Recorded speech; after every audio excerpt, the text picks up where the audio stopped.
And good evening, everyone, and welcome to Sam Eppolito Field in Granville. As tonight, NYVT Media Sports brings you high school football. It's a Section 2 Class C East Showdown on the final Friday night of the regular season as Granville-Whitehall hosts the Cannoneers of Watervliet in a big game for playoff seedings here in Granville at Sam Eppolito Field. Tonight's game is brought to you by Telescope Casual Furniture, sponsors of the Telescope Furniture Broadcast Center, where tonight's game comes to you live. Also by Hoagland Property Management, Skeen Valley Agency, Indulge Pizza, our Granville-Whitehall touchdown sponsor, Lake Champlain Coal Company, our sponsor for our Player of the Game Award, and Ravenna and Hoosick Valley Shop and Save of Ravenna and Scaticoke.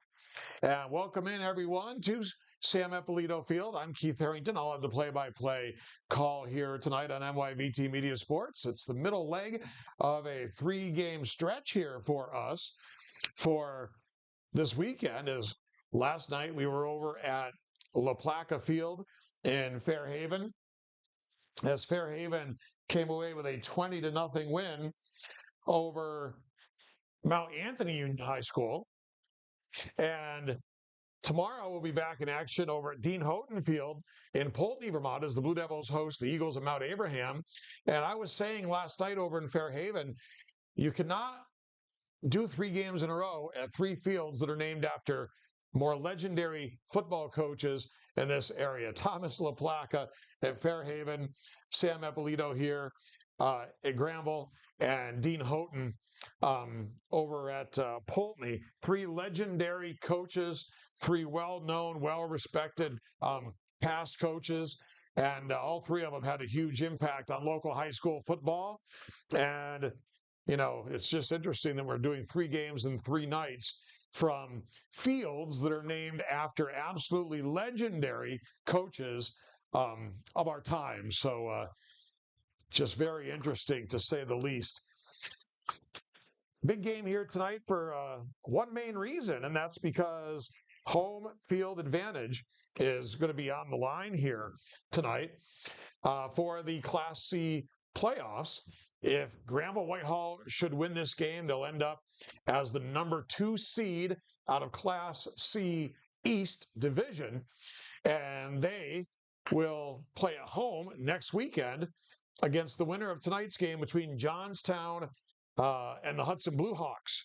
Should they not win here tonight, they'll go on the road next weekend to Cobleskill, Richmondville, to take on the Bulldogs of Cobleskill, Richmondville. So home field advantage in the playoffs, the number 2 seed for GW on the line here tonight.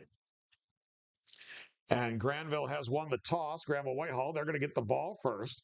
And, we had a playoff game at Whitehall last year, and it's been a long time since there's been one here at Sam Eppolito Field in Granville. So talking last night, or a couple nights ago, with A.J. Landon and with Brandon Beaver on the First and 10 show, heavy emphasis on the fact that they want to bring a playoff game back to Granville. So that's actually going to be Granville-Whitehall kicking off, and not Watervliet.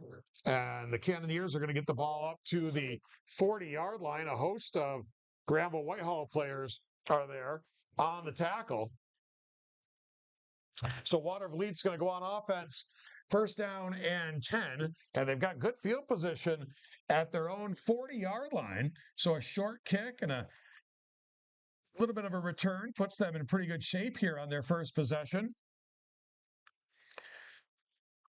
So 3-3, the Cannoneers of Watervliet Heatley, and 4-2, 5-2 if you count the forfeit over Corinth, Hadley Luzerne here for GW. On first down, Watervliet's going to keep it on the ground, and nothing there,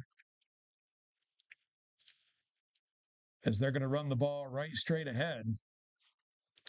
And Granville-Whitehall was all over that one. A 2-yard loss on the play is going to bring up second down and 2 from the 38-yard line for the Cannoneers. So good start defensively here for Granville-Whitehall. Cannoneers are going to work out of the shotgun here. They're going to go back to pass and throw out into the flat. It's incomplete. And the quarterback is Jusser Boyd for the Cannoneers.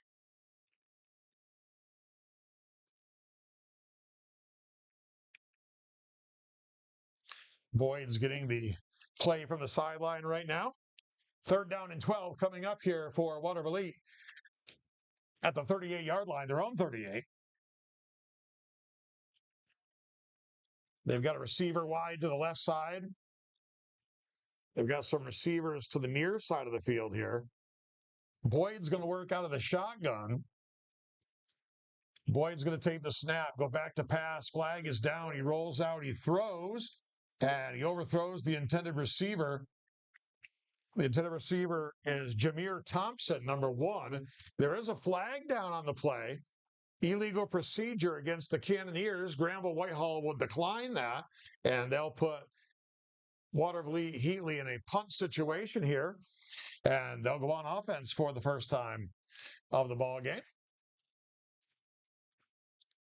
So Watervliet Heatley will go back into punt formation.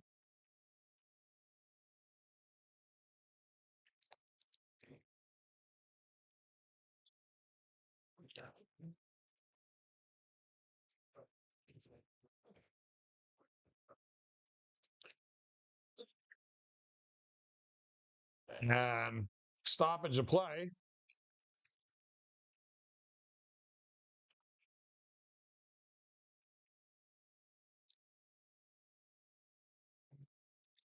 Before the ball snapped.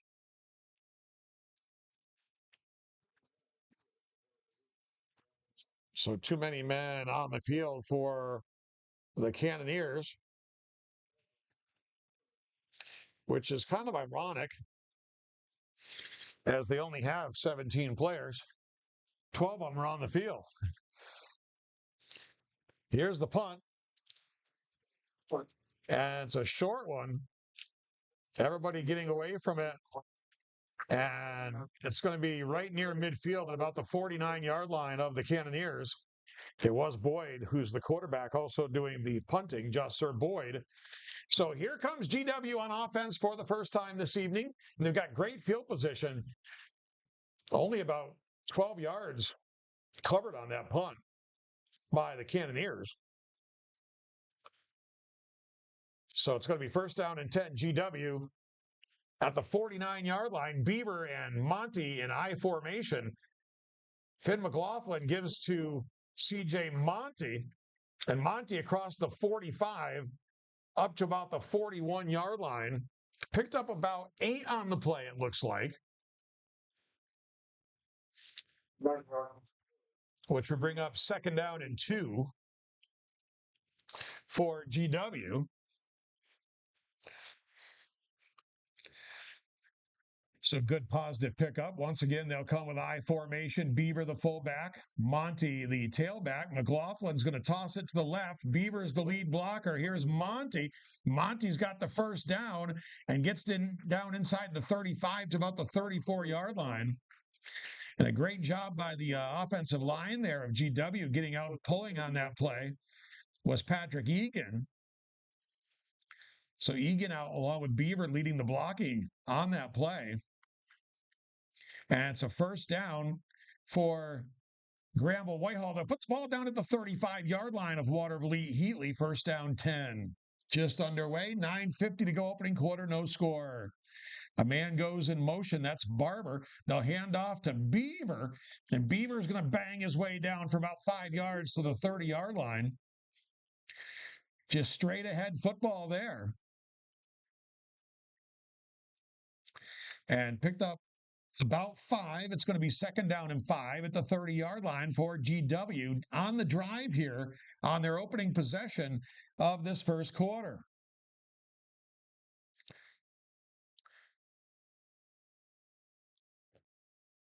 Sam Huntington goes out to the right side. They'll keep it on the ground for Monty. Monty getting up close to the 25-yard line and close to the 1st down.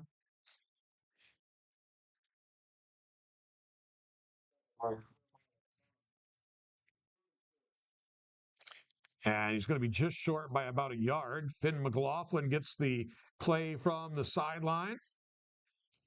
It's going to be third and about a yard, maybe a little bit less here for GW. They'll toss it to the right side for Monty. Looks to get the corner. He gets outside, down the sideline, and he is in the end zone for a touchdown, Granville-Whitehall. It's a 26-yard touchdown run for C.J. Monty, and it comes with 8:30 to go here in the opening quarter, and Granville-Whitehall has the 6-0 lead. So nice run there from Monty. Conversion runs have sometimes been the issue here for GW as they come up to the line of scrimmage. McLaughlin out of the shotgun looks to throw and throws too wide of the intended receiver, incomplete. Nonetheless, they come up the field, 8:30 to go here in the first quarter.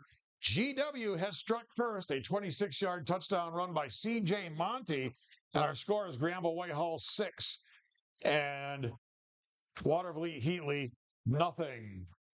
Tonight's game is brought to you by Telescope Casual Furniture, manufacturing in Granville for over 100 years. Voted the ICFA Manufacturer of the Year in 2019, 2021, and 2022. Family-owned and operated business focusing on comfort, style, quality, and world-class customer service. That's Telescope Furniture, the sponsor of our Telescope Furniture Broadcast Center. Also, Hoagland Property Management, commercial and residential lawn and landscaping services, property transformations and snow removal. Granville, New York. Call 518-222-0018. That's 518-222-0018 for Hoagland Property Management. Glad to have those sponsors along with us here tonight on NYVT Media Sports. And so far, it's been a good start here for GW as they lead it by a score of 6-0, 26-yard touchdown run. Starts off. She's going to get us. Did she let it move out? So Jameer Thompson on the return for Watervliet Heatley.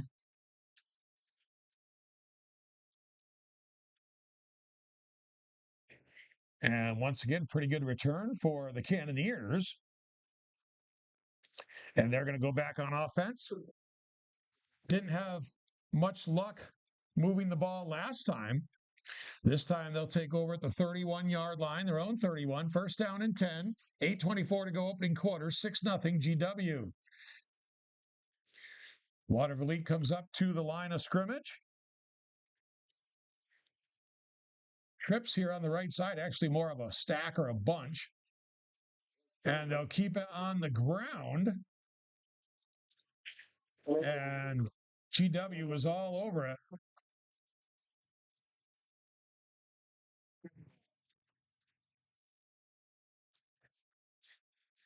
And that is, I believe, Brady Kelly. We're getting word that our roster is not correct. We'll see if this one has anything different. Well,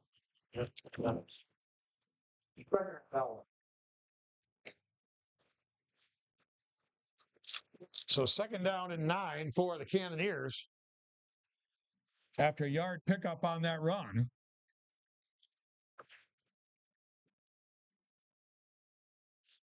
And the stoppage of play.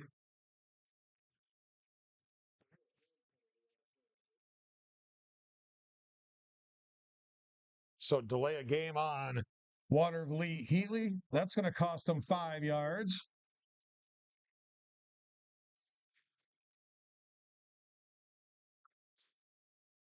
So now it's going to be second down at about 15. They'll keep it on the ground and nothing there. The front of Granville-Whitehall is just shredding Watervliet up front. And it's going to be third and long here for the Cannoneers. So Granville-Whitehall just having their way here right now in the trenches with Watervliet Heatley. And it's going to be 3rd down and long here for the Cannoneers. Back at their own 26-yard line. They're going to pass over the middle, incomplete.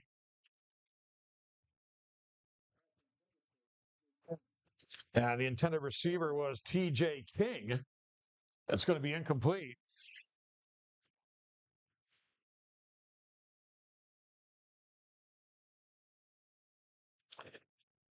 And it's going to be the punt team coming on here for Watervliet Heatley. Nathan Barber once again will drop back.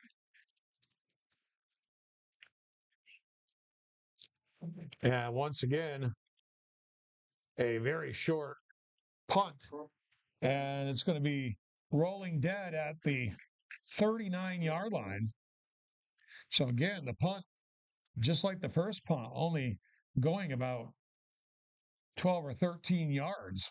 So the kicking game is hindering the Cannoneers right now. And 6:41 to go in the opening quarter. Finn McLaughlin gets the play from the sideline, comes out to give it to his teammates in the huddle. 1st down and 10, GW. At the 38-yard lines where they're going to officially spot it.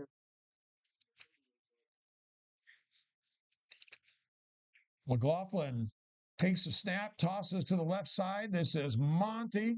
He's got the 30. Going to get pulled down.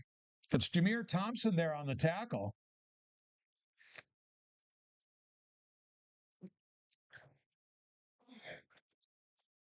It's a nice open field tackle there by Thompson, but not before an 8-yard pickup on the play. So 2nd down and 2 coming up here for Granville-Whitehall. Barber coming to the sideline. Taking a breather there. And they're going to run the counter this time. And that is Sam Huntington on the carry, number 14. Huntington should have the 1st down here. Only needed a couple yards. And it is going to be enough to move the chains. So nice run there by Huntington. So 1st down and 10 for Granville-Whitehall here. Down inside the 25-yard line.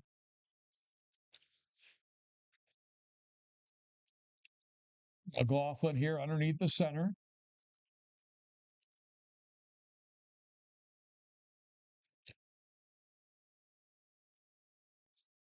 Sends a man in motion. A toss to the left side. This is Monty Beaver out front blocking. And they're going to knock him out of bounds here on the near sideline. Mason Lee was over there. One of the guys involved, also Giovanni Daisley for the Cannoneers. But it's going to be a 1st down for Granville-Whitehall inside the 15-yard line.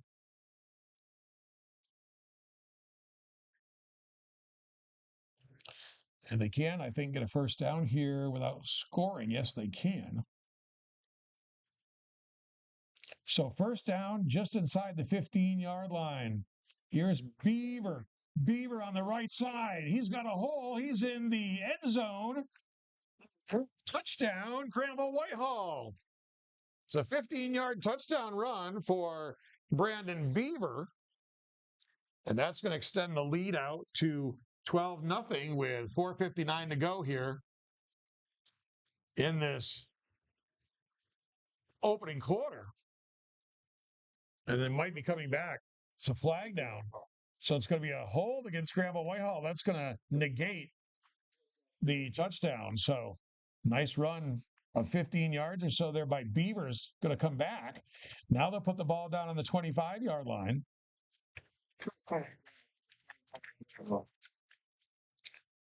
Still going to be 1st down, so 1st and 10 from the 25-yard line. They're going to keep it on the ground for Monty. He tries the right side. Pretty good penetration up front that time by the Cannoneers.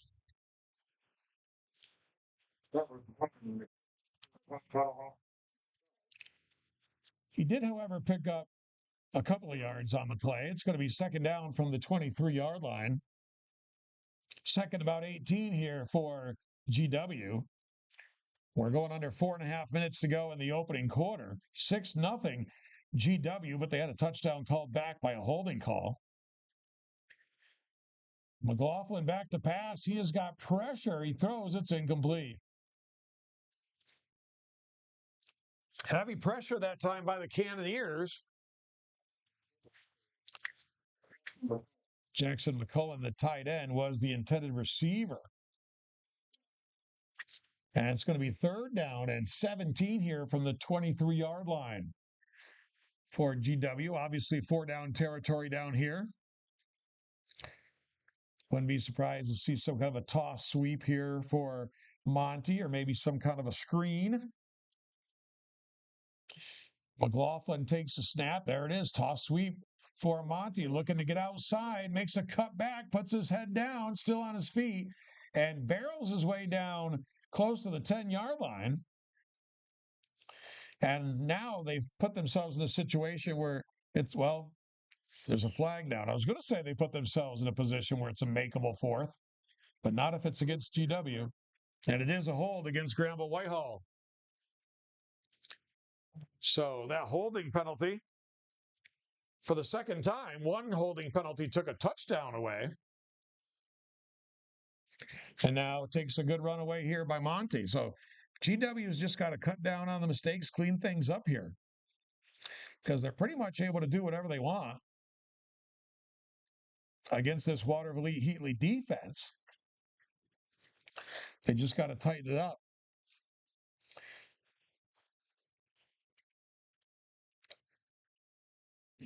Reminds you a little bit last night of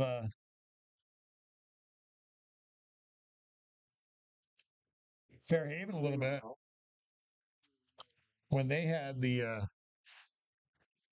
rash of penalties early in that game. Very similar. So the ball all the way back to the 28. They've got to get down somewhere in the neighborhood of the 5-yard line. McLaughlin's going to throw it out there for Monty, and he's just can't quite bring it in. Beautifully thrown ball.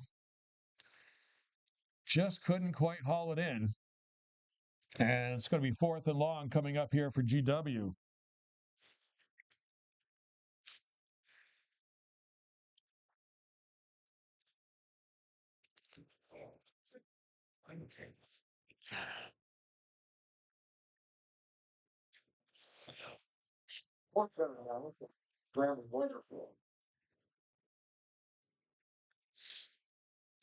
So fourth down now and 22 for Granville-Whitehall.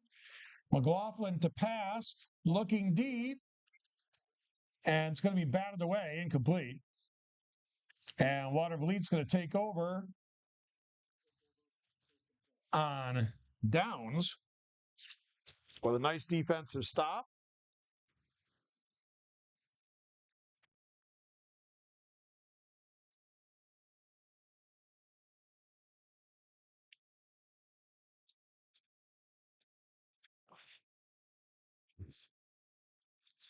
Just got a score from the Whitehall girls soccer game down against OESJ.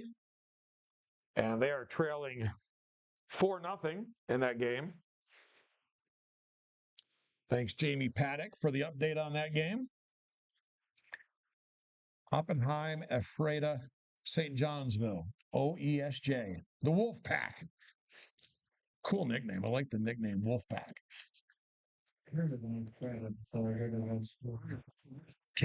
Kelly back to pass and might be intercepted. And it is. And it's Nathan Barber on the pick for GW. And they're going to go right back on offense. So Brady Kelly's pass. He threw it into a tough spot because it was well covered by Barber. Not much of a chance there for a reception, unless it was by the defense. 3:42 to go in the first quarter. 6-0 GW. Here's Monty. Beaver out in front. Monty 40, 35. Dragged out of bounds here on the near sideline. And a flag right at about the place where Monty was thrown out of bounds. Levon Terry on the tackle. It's going to be a face mask on the Cannoneers. Didn't give the personal foul sign, I don't think. Looks like it might be the 5-yard face mask. And it will be. So they'll put the ball down at the 27-yard line. First down and 10. 3:34 to go in the quarter. And here's Beaver. Beaver with a big hole on the right side. Breaks one tackle. Breaks two tackles. In the open field, he might ski. He's going to score. Touchdown, Granville-Whitehall. 27-yard touchdown run by Brandon Beaver. And that's going to move the score back to 12-0, as we thought they had it at 12-0 at one point. And then a holding call took away a touchdown. What a run by Beaver. Got a big hole, huge hole blown open on the right side by the offensive line over there. And then Beaver bursted through it, broke a tackle, broke another, and then cut it back to the far side of the field and had nothing but green turf over there. And got in the end zone for the score. And they'll go for the conversion. McLaughlin tosses it to the right side. And did they get in? Looks like they did not get in. It was Monty on the carry. So they come up short. And so 3:23 to go here in the opening quarter. The 27-yard touchdown run by Brandon Beaver. And our score is Granville-Whitehall 12 and Watervliet Heatley nothing. And tonight's game, by the way, the touchdown, let's get to our touchdown sponsor first, which is Indulge Pizza. This touchdown brought to you by Indulge Pizza. Game day or any day, dinner solved at Indulge Pizza. Your place for wings, pizza, subs, salads, and so much more. Something for everyone. Dine in, take out, or get delivery with DoorDash. Call 518-345-5300. Open Thursday through Monday. Find them online or on Facebook for more details. Indulge Pizza of Granville, our Granville-Whitehall touchdown sponsor. They might be busy tonight, the way things are going so far with the Indulge Pizza ad. Skeen Valley Group Insurance and Real Estate, another one of our sponsors, with offices in Whitehall, Granville, and Cambridge. Made just one call for all your needs, insurance and real estate, 518-948-2928. Skeen Valley Group Insurance and Real Estate of Whitehall, Granville, and Cambridge. So, second Indulge Pizza touchdown of the night. And could have been 3, but a penalty called 1 back. And this short kick is going to set Watervliet up with pretty good field position. So it's going to be Cannoneers ball, down 12-0, but the saving grace for them so far has been GW has not been able to convert their conversions. So, with that in mind, that's 4 points that they could have had that they don't have. So Watervliet Heatley scores, gets a 2-point conversion themselves, suddenly a 12-8 ball game. So Kelly, the quarterback, comes down the line on the option, in trouble, now runs the other way. He is looking for anybody, anything, any kind of help, and he's not going to find it. And he's going to be brought down by a host of GW players.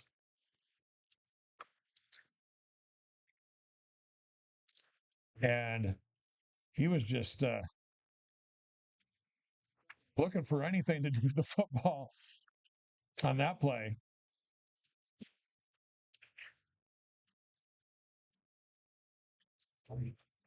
Big loss of yardage on the play. And it's going to be, well, 2nd and 14, not so bad, but bad enough.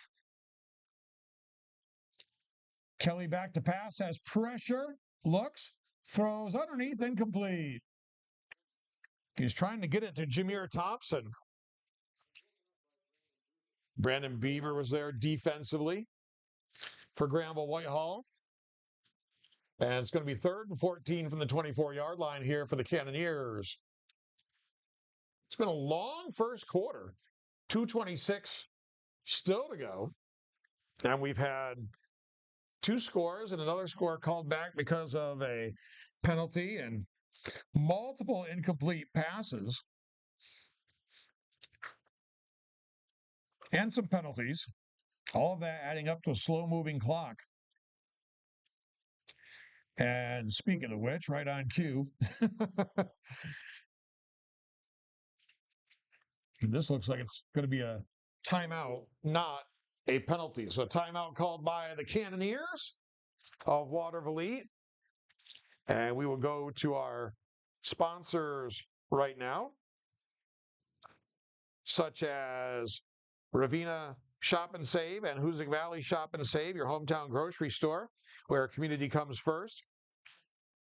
And it's your hometown grocery store. You can always count on Ravenna Shop and Save and Hoosick Valley Shop and Save to support your community's youth, both on and off the field. Stop in today and experience service with heart. That's Ravenna Shop and Save and Hoosick Valley Shop and Save. Ravenna Shop and Save of Ravenna, Hoosick Valley Shop and Save of Scotticoke.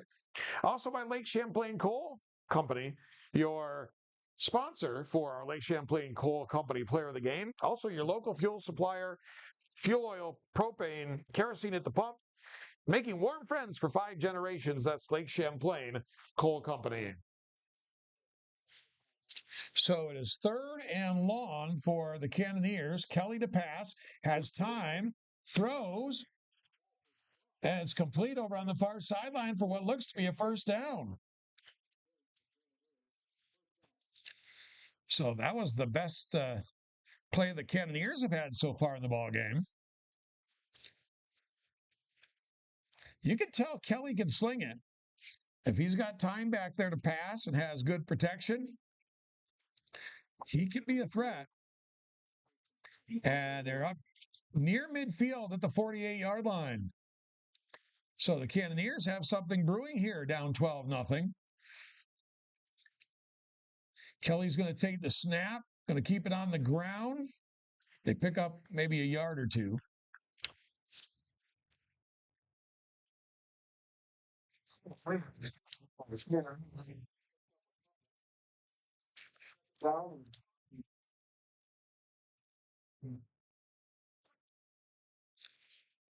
Pickup of 2 on the play up to midfield for the Cannoneers. It's going to be 2nd down and 8. Minute 45 to go here, opening quarter, 12-0 GW. Kelly works out of the shotgun, throws out into the flat, and it's going to be picked apart. As it was Patrick Egan, number 52, that was there for Granville-Whitehall. It was Keanthony Santiago, number 22, for the Cannoneers. And they lost yardage. They lost about 6 yards on the play back to the other side of the 45 to about the 44-yard line. And they've got to get into GW territory up to about the 43. So 3rd and long coming up here for Watervliet Heatley. Kelly back to pass, and it's incomplete. Intended for TJ King. And it's going to be 4th down. And it looks like Watervliet will punt it. Nathan Barber is going to drop back for GW to about the 30-yard line. And it will be Brady Kelly that'll kick it. Punting has not been the forte of the Cannoneers here so far in this game. The first two punts have covered about 12 or 13 yards. This one's hit much better by Kelly. Fair catch called by Barber at the 34-yard line. So much better kick that time by Brady Kelly. And it's going to be first down and 10. GW, 41.6 seconds to go. In the first quarter, they lead at 12-0.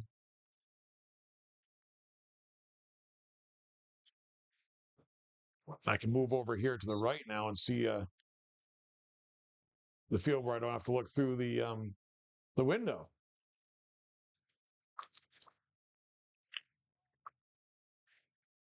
McLaughlin brings him up to the line of scrimmage on first down and 10. I formation behind him. He'll go back to pass. Looking, throws, and it's intercepted.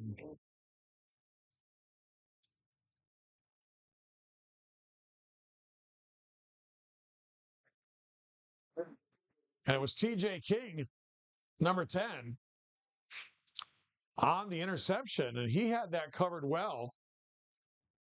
And it's one thing McLaughlin has not done this year is throw the ball away, but that was a nice play there by King. And gets the pick. So Watervliet's going to go right back on the attack here. Still 32.5 seconds to go in the quarter. And they'll keep it on the ground. And they'll get it up across the 40 to about the 38 or 39-yard line. Straight ahead run there.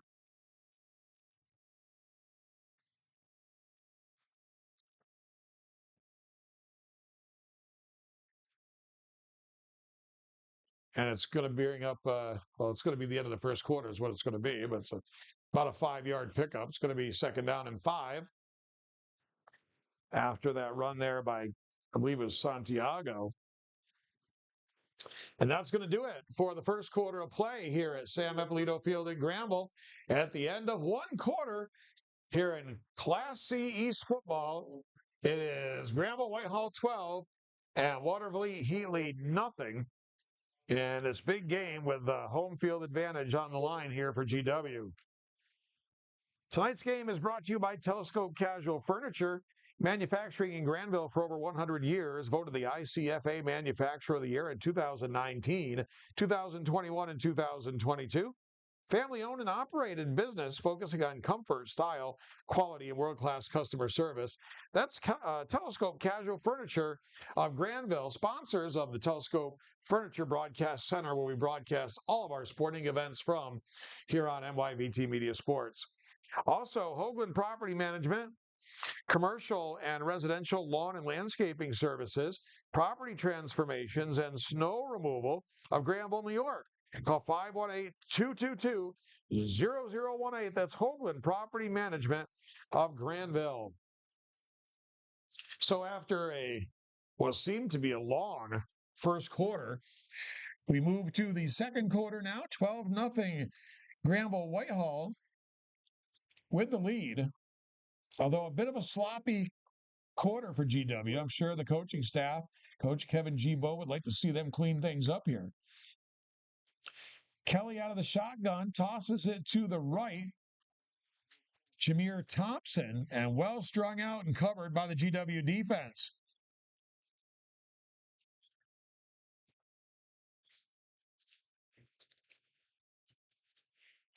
Other than that big pass play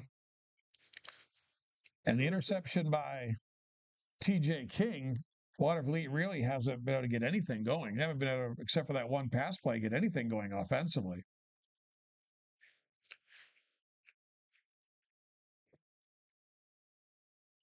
Ball is right on the 40-yard line. Third down and 6 coming up here for the Cannoneers. Kelly out of the shotgun. Takes a snap. He's got pressure from the backside. He'll throw, and it's complete. And looks to be a first down. And again, it's Jameer Thompson. So they're finding something good going on there. Kelly and Jameer Thompson starting to find each other pretty consistently. And they've got something going on as they pick up the first down, second first down of the game through the air. And they're going to put the ball down at about the 31 or 32-yard line, call it the 31.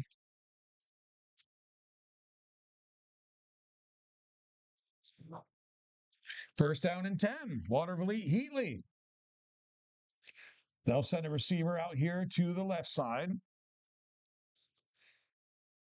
Shotgun here for Kelly. Low snap, gets away, ball's loose. He pounces on it. It's going to be a loss of yardage there.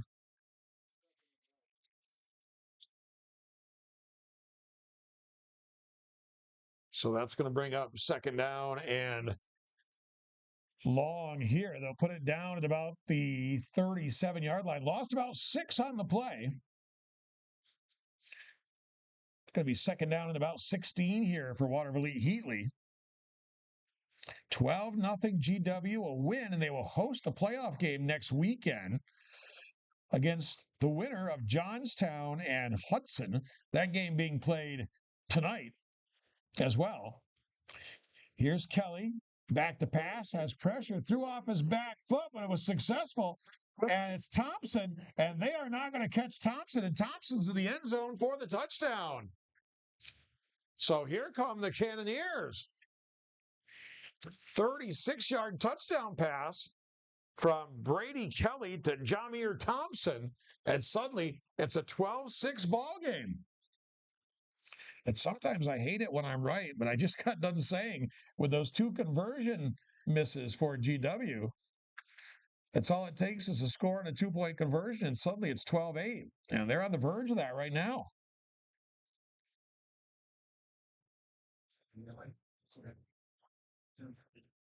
So the Cannoneers come up looking for the 2-point conversion. Kelly takes a snap, and they're going to stack it up. Looked like Kelly ran it himself. Or was it Thompson? It was I was half right. It was a direct snap to Thompson. As Dan Poucher, the PA announcer here, said the Wildcat. We saw Cobleskill, Richmondville use that a lot last week, as a matter of fact, with Isaiah Butcher late in that ball game. But they stopped Thompson on the conversion attempt, so 9:36 to go before halftime. Our score is Granville-Whitehall 12 and Watervliet Heatley 6. And our game tonight brought to you by Skeene Valley Group, Insurance and Real Estate, with offices in Whitehall, Granville, and Cambridge. Make just one call for all your insurance and real estate needs at 518-948-2928. 518-948-2928. Skeene Valley Insurance and Real Estate, Whitehall, Granville, and Cambridge. Also by Indulge Pizza, game day or any day. Indulge Pizza of Granville has your dinner solved. Your place for pizza, wings, subs, salads, so much more. Something for everyone. Dine in, take out, or get delivery with DoorDash. Call 518-345-5300. Open Thursday through Monday. Find them online or on Facebook for more details. That's Indulge Pizza. And the ball loose on the kickoff. And Watervliet says they've got it. The Cannoneers are celebrating, and they've got the football.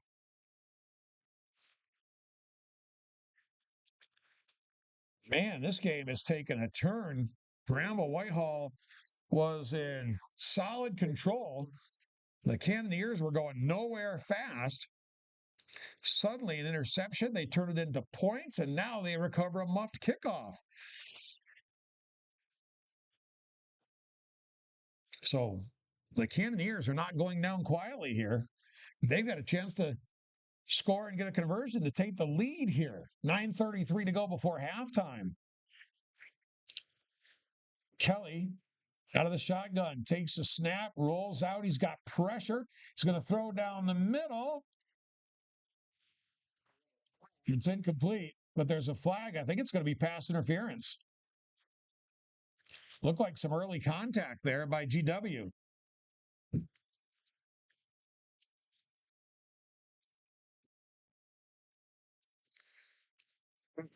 It is pass interference against Granville-Whitehall. So Granville-Whitehall just needs to compose themselves here a bit and pull themselves together, as they are having some issues right now here. 12-6 ball game after they led 12-0, and that's a good timeout.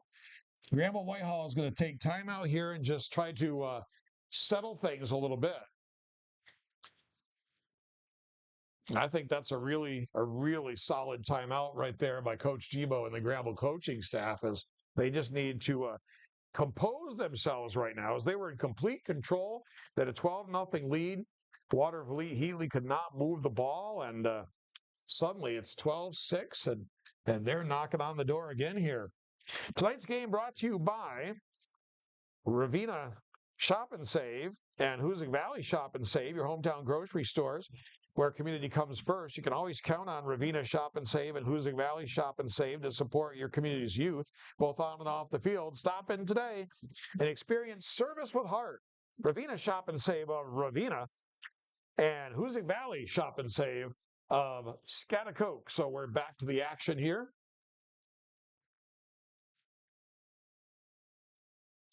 Watervliet trying to get something going again.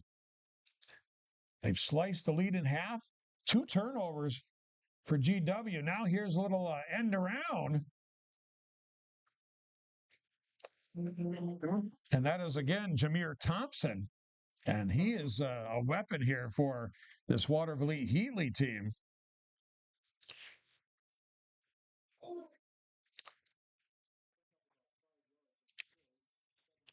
Picked up 5 up to the 15-yard line. 2nd down and 5 coming up here for the Cannoneers. 9 minutes to go in the half. 12-6 GW, but they led it 12-0. An interception set up a score for the Cannoneers, and then they fumble the kick, does GW. And here are the Cannoneers again.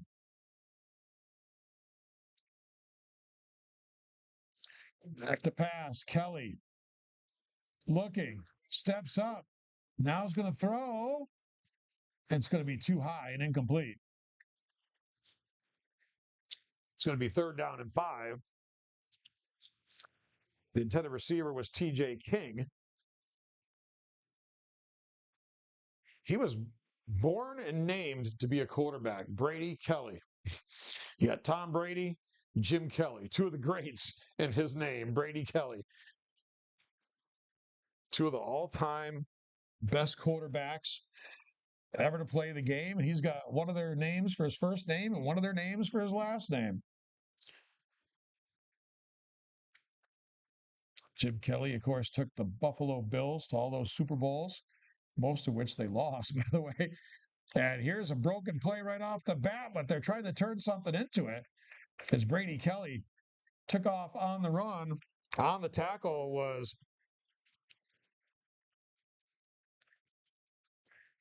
Sam Huntington.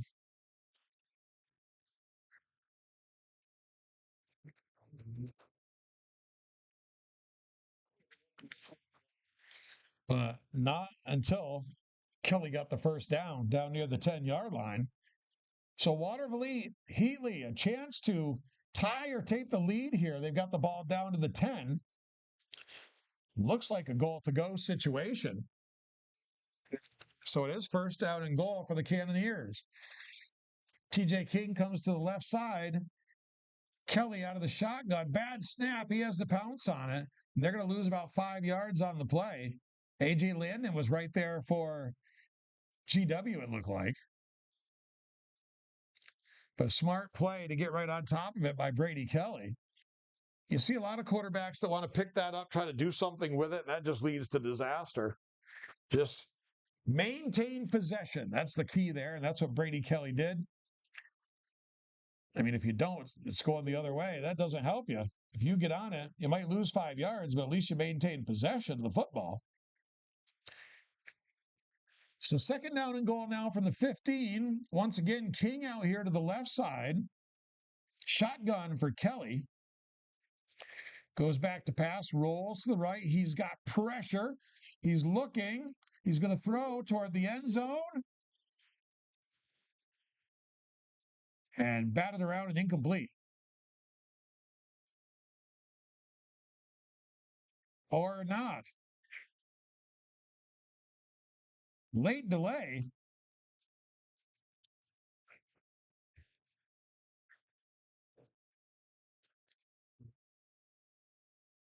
This is where I wish we had the replay. I thought it was incomplete. But now they're saying touchdown Watervliet. Long hesitation there before any decision. Anyway, we're tied at 12. But even Watervliet wasn't jumping up and down. Nobody really knew what happened. Even the Cannoneers, usually when it's a touchdown, you're all jumping around. Delay, delay, delay. All of a sudden, everybody starts jumping around. So they're going for the lead here. Kelly chased out of the pocket, hit as he throws, and that one's incomplete. So Watervliet Heatley down 12-0. They take advantage of 2 GW turnovers. And they have come back to tie this at 12-12 using the arm of their quarterback, Brady Kelly. And so right now we've got another sponsor to tell you about. That's our player of the game sponsor, as a matter of fact. And that's Lake Champlain Coal Company. Our player of the game sponsor last night, Sam Cahill from Fairhaven, was our Lake Champlain Coal Company player of the game. Your local fuel supplier, fuel oil, propane, kerosene at the pump, making warm friends for 5 generations. That's Lake Champlain Coal Company. They are Lake Champlain Coal Company Player of the Game award sponsor. And right now we have got a 12-12 tie, and we're a long ways from knowing who our Lake Champlain Coal Company Player of the Game is going to be. That's yet to be decided. Kelly will kick it. Hindenburg and Barber, I believe, back. Here's Barber. Barber to the 30, to up around the 33 or 34-yard line. And that's where GW is going to go on offense. 6:38 to go in the first half. And Granville-Whitehall had a 12-0 lead. And now, all of a sudden, we are tied at 12. And a very important game here for GW is they would go on the road to Cobleskill next week if they don't win this.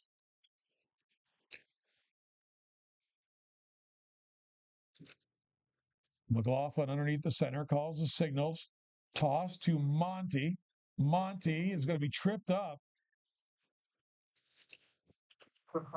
Picks up positive yardage up across the 35 or up to about the 35. Looks like they're going to put it down just short of the 35-yard line. At about the 34.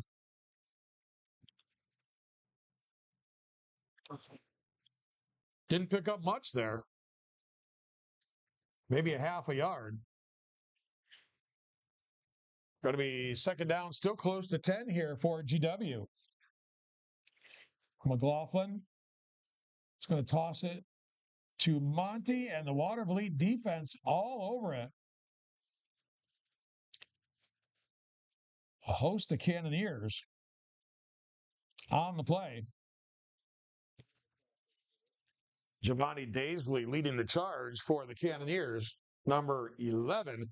And it's going to be third down and about 11 here for Granville-Whitehall, ball on the 33-yard line. So give Watervliet Heatley a lot of credit. They were down 12-0. They've tied it 12-12. They've got momentum right now. And GW looking a little out of sorts. McLaughlin with the toss for Monty. And he's across the 40 to about the 42. Going to be short.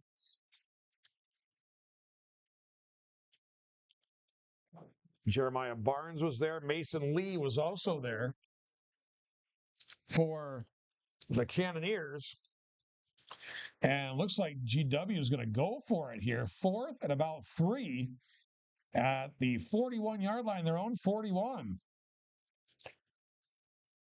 So we'll see if they actually snap it or try to draw them off sides here and get the free 5 yards and the free first down. But it is 4th down and 3. And before the snap, a whistle, timeout, Granville-Whitehall. So right now, got our sponsors taken care of a couple times here for the half. But right now, this is a precarious situation here for GW. 4:29 to go in the half, tied at 12. They had a 12-0 lead, folks, and it looked like they were going to be on cruise control. But then an interception, which Watervliet turned into a touchdown, and then a fumble on a kickoff that Watervliet also cashed in. And suddenly we are tied 12-12. And Granville-Whitehall just seems out of sorts here compared to the way they've been playing. And it's a team that, they, maybe they thought they were just going to have it too easy. I'm sure the coaching staff preached to them all week long. Don't look at this team's record. Don't look at how this team has gotten beaten by some of the other teams. Focus on tonight and what you've got to do. But right now, they're in a dogfight here. 4th down and 3. McLaughlin underneath the center. Calls the signals, takes a snap. It's Beaver. They hit him behind the line of scrimmage, and they are not going to get there. And the Cannoneers are going to take over on downs. And once again, it was number 11, Giovanni Daisley. So the Cannoneers, 12 unanswered points to tie it. Now they're going to get the ball back, and they're going to get it in GW territory at the 39-yard line.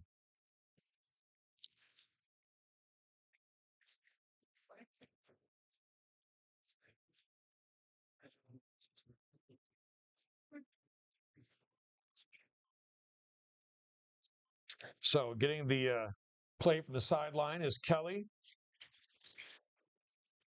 Brings him up to the line of scrimmage. You can see Watervliet's players. They've got a little extra jump in their step right now. Here's Kelly. Kelly's going to run it himself. Picks up about 4 yards up to about the 36-yard line. Picked up 4. It'll be 2nd down and 6. And the Cannoneers just feeling very confident in themselves, something you did not see in the first quarter as they were really struggling there. And now they just look like a team that's got Granville-Whitehall back on their heels and has a ton of confidence. And they've only got about 16 or 17 guys. They're a shorthanded team, but they're getting it done right now. Kelly, back to pass. Has pressure. He's going to go down. And it's going to be A.J. Landon, number 57, with a huge play. Much needed big play there for GW by A.J. Landon. And also going to be intentional grounding. That's going to be loss of down. So that's a big play. Had AJ on our show 1st and 10 this week. If you haven't had a chance to catch that, go to our NYVT Media YouTube page. And you can catch that interview with both Brandon Beaver and AJ Landon. So intentional grounding and the sack by Landon. Big plays. And it's 3rd and long. Out of the shotgun, Brady Kelly. He'll take the snap.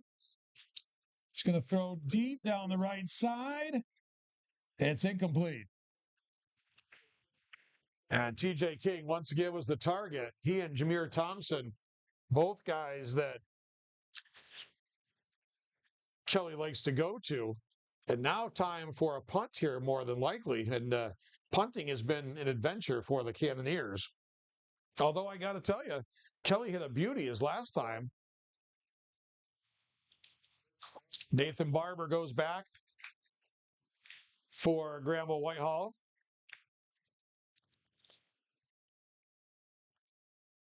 Here's the snap. Kelly. Beaver comes up, takes it to 35, 40, 45, stiff arms a guy, 50, and brought down in Watervliet territory. So maybe a spark provided there by Nathan Barber when GW needed it. And they're going to start this drive in Watervliet territory. So nice return there by Barber. And GW set up at the 47-yard line, 3:14 to go before halftime. And they're going to really want to put one in here before the break and try to shift the momentum, which is clearly on the Cannoneers side right now. McLaughlin fakes to Barber. Here comes Monty. Monty outside, or fakes to Beaver, I should say. 35 to the 30. Nice fake there to Brandon Beaver. And TJ King on the tackle, but a nice run there. It's going to be a first down for GW. But an excellent fake on the handoff, and Beaver with a nice job of disguising it. Here's a toss to Monty, right side. Beaver with a big block. Also out in front, leading the way, was A.J. Landon. Landon easy to pick out with those pink socks, and he was out in front of that play as well. Nice pickup on the play. Down to about the 26-yard line. And it's going to be second down and about 4 coming up here for GW. We're tied at 12. 2:23 to go before halftime.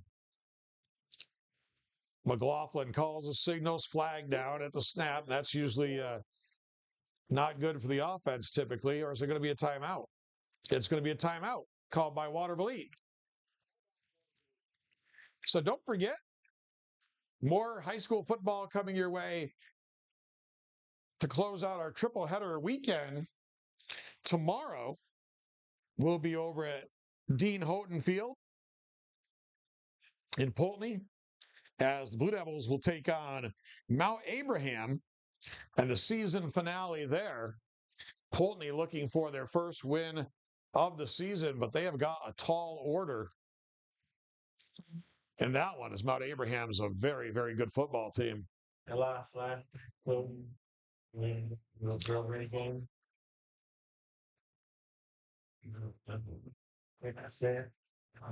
So we'll have that one right here. 1 o'clock kickoff from Dean Houghton Field.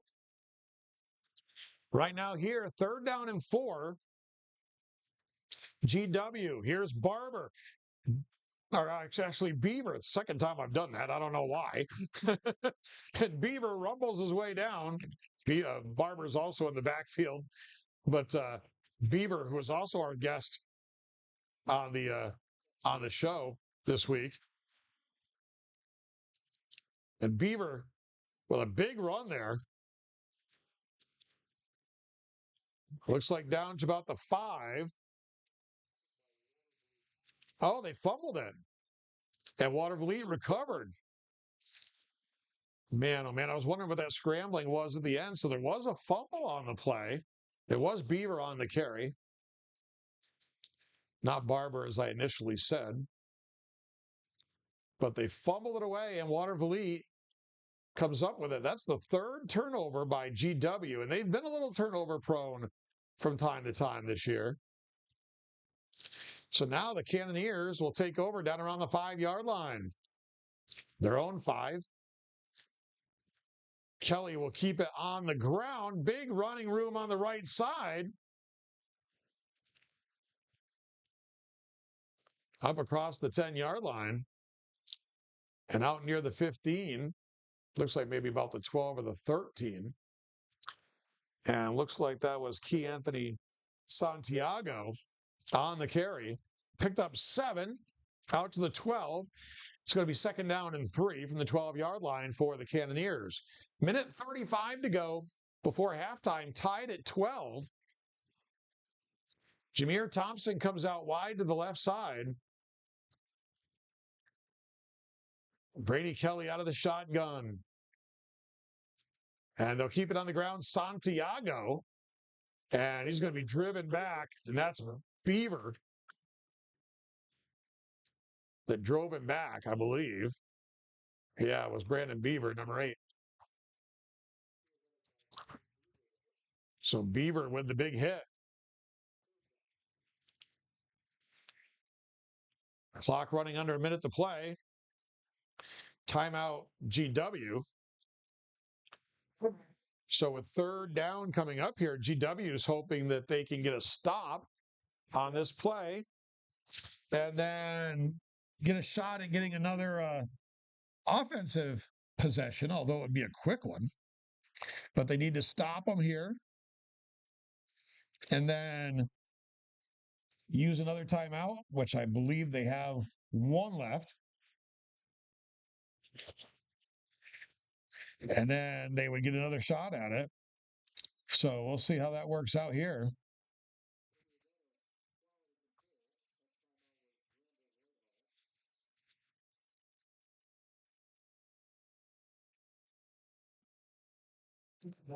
So big play coming up here.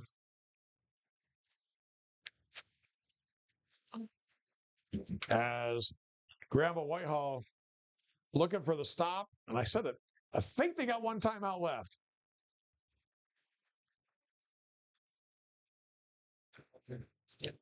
So Kelly out of the shotgun.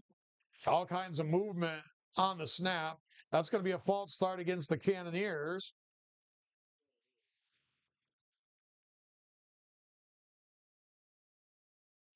That's going to cost them 5. Mike. Jameer Thompson out here to the left side. Brady Kelly out of the gun. Santiago's in the backfield. They'll hand to Santiago. He's looking for some running room outside. He's going to be brought down for little or no gain. And if must be GW was out of timeouts because they are not going to call one here. It's going to be 4th down. They will have to punt it, I believe. Depends on when the play clock started. But they obviously are out of timeouts here. And it looks like what Watervliet Heatley is going to do is take it all the way down. And I don't know if they want to take a delay a game. They're already in a back-to-the-wall situation. Maybe they can just run out the clock. Depends on when the play clock started. Looks like that's what's going to happen. Looks like they're not going to have to snap it. Nope. There we go. 2.9. So they'll use their timeout. So they will have to snap it. They will have to punt it. So Nathan Barber is going to get a shot at it here on the last play of the half. So I know there's no play clock here that is visible by the fans and the broadcasters and whoever. So it's kept on the field by the official. Obviously, GW didn't have a timeout left because they would have used it as soon as that last play ended, and they would have had 40-some-odd seconds. So obviously, they didn't have one left. And then smart play by the Cannoneers, taking it down to right before the play clock was to expire, and then using it with 2.9 to go in the half. So smart play there by the Cannoneers.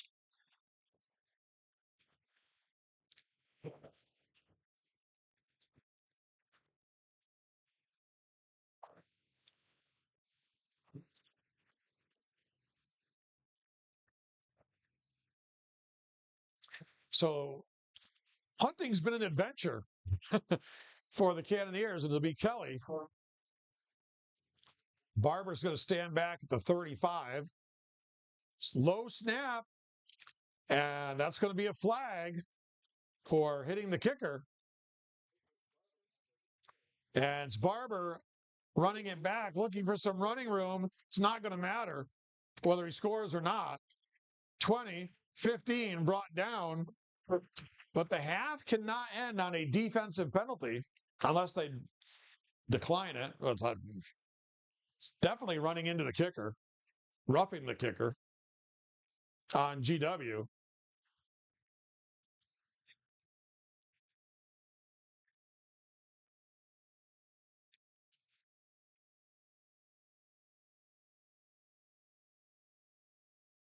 So the head referee going over to talk with Watervliet.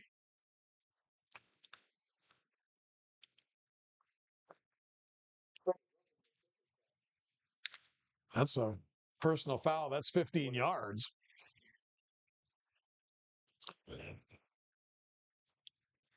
So now Watervliet might just try to run a play, obviously, on fourth down. They're going to one untimed play. Yep. PA announcer here saying what I was just getting ready to say. One untimed down. So, hey, you might as well go for it now if you're the Cannoneers. Back to pass. And unsuccessful, incomplete. And that does it for the first half here from Sam Eppolito Field in Granville. And a game GW has to win to get a home playoff game. And right now at halftime, it is Granville-Whitehall 12 and Watervliet 12. GW jumped out to a 12-0 lead, but Watervliet takes advantage of a couple of turnovers, and suddenly we've got a 12-12 game at halftime. We're going to take a break in about 15 minutes, then we'll come back for the second half. This is high school football on NYVT Media Sports.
And welcome back to Sam Eppolito Field here in Granville. And it's NYVT Media Sports live coverage of high school football. Looks like Barber and Vandenberg going back deep for Granville-Whitehall as they will receive to start the third quarter. And we've got a 12-12 game. Granville-Whitehall jumped out to a 12-0 lead on touchdown runs by C.J. Monty and Brandon Beaver. Beaver had a touchdown run called back because of a holding penalty on GW that's looking very costly right now. And here is the kickoff. And here comes GW on the return. And it's Huntington on the return. Looked like they had a hold of his face mask. I didn't have a very good look at it, but good return by Huntington out to midfield. That's just what GW needed. And I expect GW to come out with a little fire in their belly here in the third quarter, as it may not have been necessarily a quiet, pleasant halftime. Lots of mistakes they've got to clean up. Turnovers, penalties, and just not playing the way this team's capable of playing. Mason Sagana lined up the tight end here on the right side. They'll keep it on the ground. This is Beaver. Breaks a tackle, breaks another tackle, breaks free at the 30, 25, 20. Beaver is going to go 50 yards. He's going to score. And Brandon Beaver puts the spark into GW. What a big run by Beaver on the first play of the third quarter. He goes 50 yards for the touchdown. What a run and what a much needed play. And Beaver was just not to be denied. He got hit once, got hit twice, stayed on his feet, and then turned on the afterburners. And he goes 50 yards. Here's the conversion try. And toss to the right side. This is Monty. And Monty's in for the first 2-point conversion of the night for GW. And with 11:38 to go here in the third quarter, GW comes out a 50-yard touchdown run by Brandon Beaver and the 2-point conversion run by C.J. Monty. And suddenly it's 20-12 GW. Tonight's game brought to you by Telescope Casual Furniture, manufacturing in Granville for over 100 years. Voted the ICFA Manufacturer of the Year in 2019, 2021, and 2022. Family-owned and operated business focusing on comfort, style, quality, and world-class customer service. That's Telescope Casual Furniture, our sponsors of the Telescope Furniture Broadcast Center, where we broadcast every NYVT Media sporting event from all year long. Also by Hoagland Property Management, commercial and residential lawn and landscaping services, property transformations, and snow removal of Granville, New York. Call 518-222-0018 for Hoagland Property Management of Granville. So Brandon Beaver goes 50 yards on the first play of the third quarter. And now he'll kick it off. And it's a short kick. It's a live football. And Granville-Whitehall almost got on top of it as A.J. Landon was right there, as was Jordan Colvette. But the Cannoneers were able to cover it. But good coverage there by Landon and Colvette. Both of them were right there with an opportunity to pounce on it. But it's going to be first down and 10 at their own 40-yard line for the Cannoneers. They send a receiver out wide to the right side. Shotgun formation here for Brady Kelly. Out here to the left is Santiago. Kelly takes the snap, back to pass, has pressure from behind. The pass is complete. It was Mason Sagana coming untouched from the backside, and he laid the lick on Brady Kelly. And Kelly slow to get up, but he was able to get up, and a nice job with sportsmanship there by Sagana, helping him up because he put the lick on him. But a pickup of about 4 yards on the play by the Cannoneers up to the 44-yard line. It's going to be 2nd down and 6. Watervliet at their own 44. Just underway, third quarter, 20-12. GW after a 50-yard touchdown run by Brandon Beaver. Out of the shotgun, Kelly back to pass, throws down the right sideline. It's incomplete. GW back in their traditional uniforms, by the way, tonight. They've been wearing the gray jerseys at home in honor of the captain. And back to the traditional uniforms tonight with the maroon jerseys. And they've got a few of the gray jerseys on sale via the Booster Club. I saw that online today. I think it was like $40 for those, which is actually a really good price. 3rd down and 6 coming up here for the Cannoneers. Kelly out of the shotgun, takes the snap, fakes the handoff, back to pass down the right side. And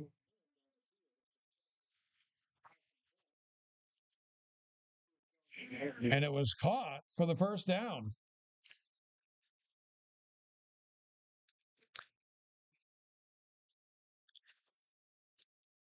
A big play there for the Cannoneers.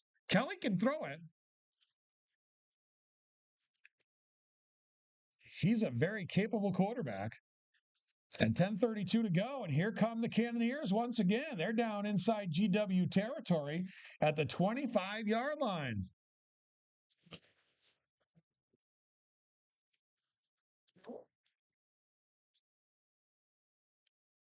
And they'll keep it on the ground. Big hole up the middle. And it's going to be another 1st down for the Cannoneers.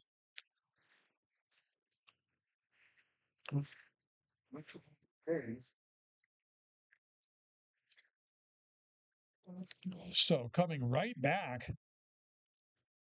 And there's a player slow getting up down there for GW.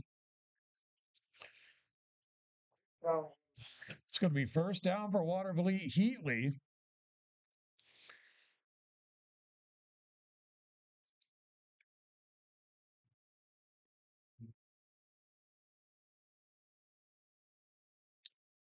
And the Cannoneers down to around the 10-yard line.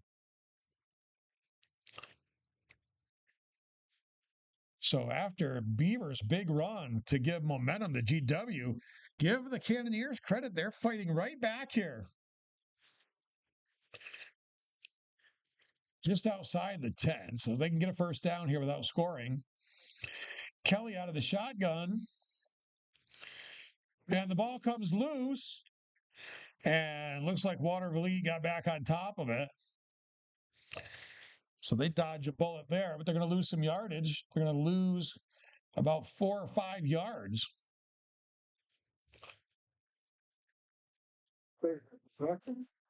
So the Cannoneers catch a break there, and they almost gave that right back to GW. But it's going to be now 2nd down and long coming up for the Cannoneers. But they're doing it through the air. Although they had the nice run there in this drive as well. But the big arm there for Brady Kelly. Impressive.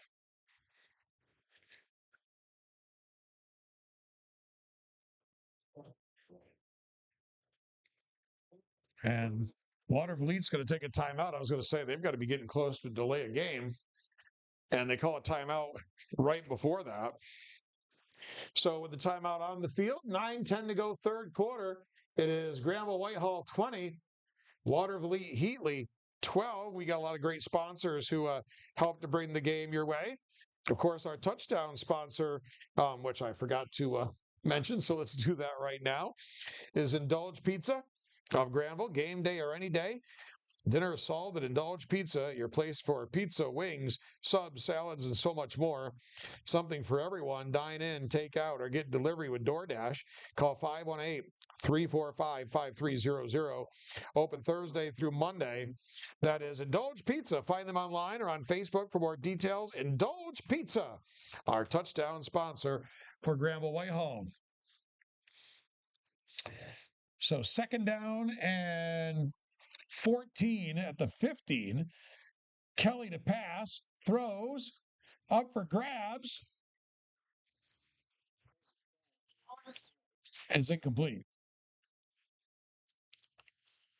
And it's going to be 3rd down and long for the Cannoneers. I hesitate sometimes to say incomplete because the one time we said incomplete, and next thing you know, everybody's jumping around celebrating a very delayed call.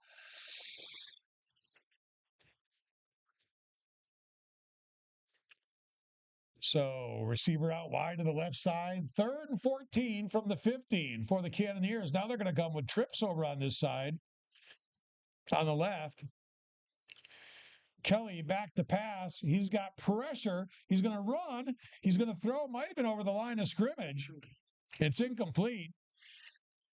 I think he was over the line of scrimmage.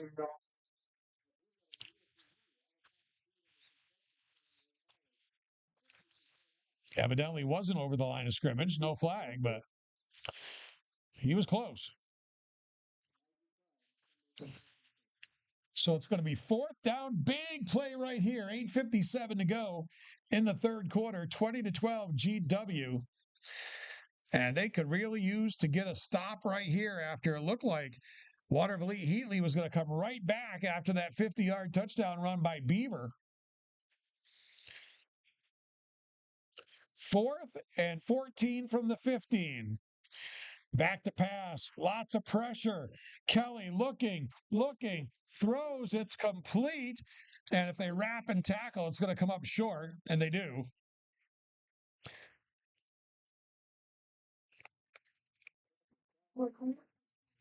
And it was Santiago with the catch. And there's a flag down.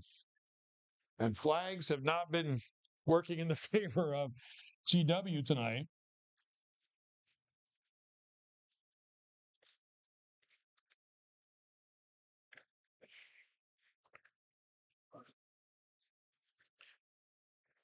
We'll see what the call is.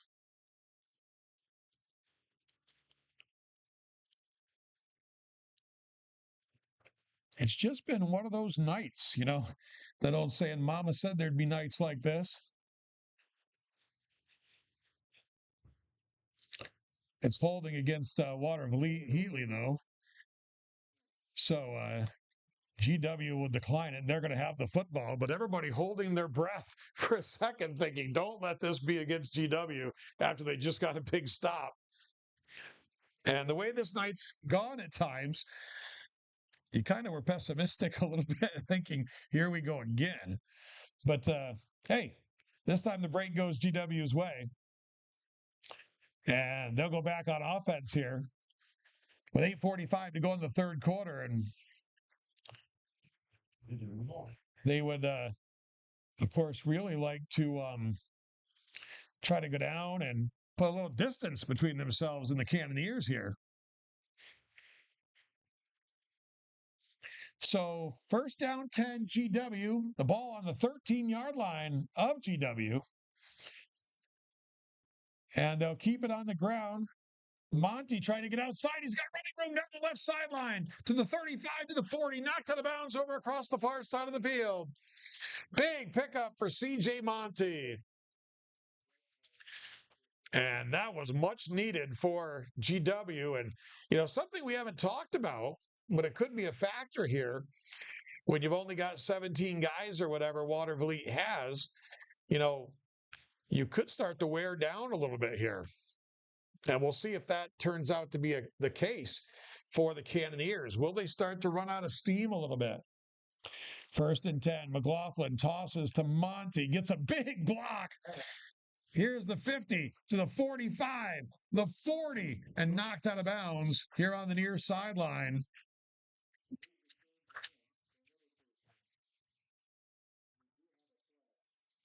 And a flag down on the play. Heck of a block out here.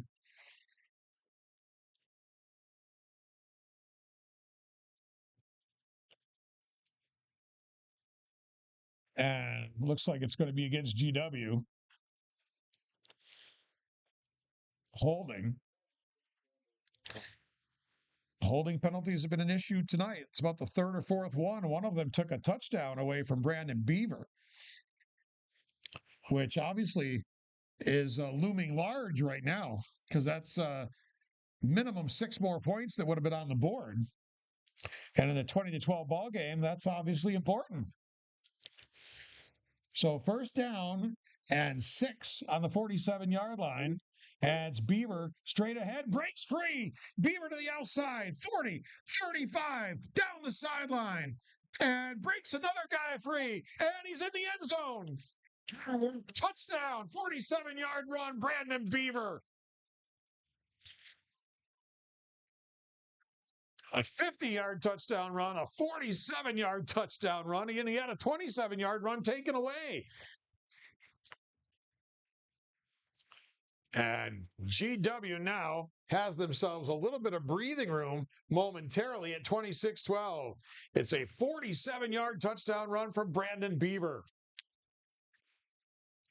And it comes on the heels of his 50-yard touchdown run to start the quarter. So they come up for the 2-point conversion, always crucial. They'll toss it outside for Monty. Monty puts on the brakes and gets swung out of bounds. Number 40 was over there. That's Andrew Woods for the Cannoneers. And so, 47-yard touchdown run from Brandon Beaver. 7:57 to go here in the third quarter. It's now Granville-Whitehall 26 and Watervliet 12, and that touchdown was brought to you by Indulge Pizza, our touchdown sponsor. Game day or any day, dinner is solved at Indulge Pizza, your place for pizza, wings, subs, salads, and so much more. Something for everyone. Dine in, take out, or get delivery with DoorDash. Call 518-345-5300. Open Thursday through Monday. Find them online or on Facebook for more details. That's Indulge Pizza of Granville, our touchdown sponsor. And that was a 47-yard touchdown run by Beaver. Tonight's game also brought to you by Skeene Valley Group Insurance and Real Estate, with offices in Whitehall, Granville, and Cambridge. Make just one call for all your needs, insurance or real estate. 518-498-2928 for Skeene Valley Group of Whitehall, Granville, and Cambridge. So Brandon Beaver has taken the bull by the horns here in the third quarter. A 50-yard touchdown run, a 47-yard touchdown run, and suddenly it's 26-12. And now he's going to kick it off to the Cannoneers. And it's going to be Thompson about the 15 to the 20 and brought down at about the 26-yard line. A.J. Landon back there for GW to make the play. As I said earlier, he's got those pink socks on. Easy to pick out A.J. out on the field. So first down and 10 for the Cannoneers at their own 26-yard line. 7:53 to go, third quarter, 26-12 GW. If they hang on to this one, they'll host a home game next week against either Hudson or Johnstown. Here's Jameer Thompson out to the left side, trips to the right. Here comes Sagana on the blitz. Running the other way is Kelly, and they're going to chase him down over there and bring him down over on the far sideline for a loss of yardage. A.J. Landon was there once again for GW. And looks like a loss of yardage on the play. Slightly, maybe got back to the line of scrimmage. Looks like they're going to say is about back to the line of scrimmage. Nope, there they go. They move it. Lost 2 on the play, second down and 12.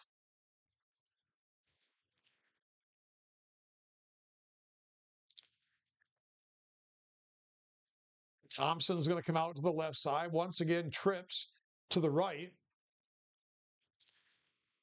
Kelly works from the gun. Takes a snap, gets pressure, and he throws and pays the price as Monty gets in there on him and puts the pop on him. And a player is still down. I don't know if that's the quarterback, Kelly. Not sure. But whoever got hit there is still down. So an injury timeout here on the field. It was Kelly. Kelly's back up. So nice round of applause from the GW faithful over here for Kelly.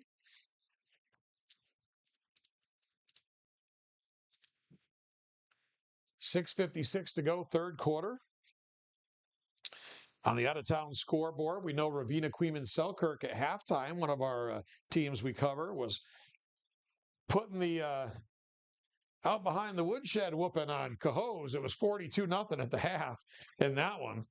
They'll play Ichabod Crane Chatham next week, a game we're working on trying to bring to you.